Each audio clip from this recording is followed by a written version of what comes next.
Protein shakes supplements రాకముందు మన దేశంలో ఎండు చేపలు ఉండేవి. ఉప్పు వేసి ఎండలో ఆరబెట్టిన వీటిలో పోషకాలు మెండుగా ఉంటాయి. ఎండు చేపలు భారతదేశ తీర ప్రాంతాలు గిరిజన ఆహారాల్లో పాతుకుపోయినాయి. కేరళ, తమిళనాడు, బెంగాలు, ఒరిస్సా, నార్త్ ఈస్ట్ లో ఇది కేవలం ఆహారం కాదు, అక్కడి సాంప్రదాయం కూడా.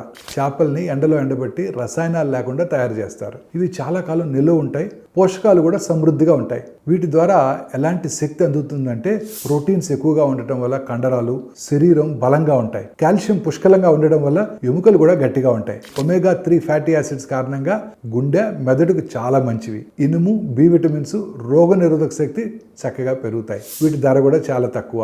తీర ప్రాంతాల్లోని గ్రామాల్లో చాలా సులభంగా దొరుకుతాయి. వీటి వాసన కొందరికి ఇష్టంగా ఉండకపోవచ్చు, కానీ పోషకాల్లో ఎండు చేపలు చాలా సూపర్. శుభ్రంగా క్లీన్ చేసి వండుకోవాలి. ఈ సాంప్రదాయ ఆహారాన్ని నాన్ వెజిటేరియన్స్ మళ్ళీ ప్రయత్నించడం విలువైనది.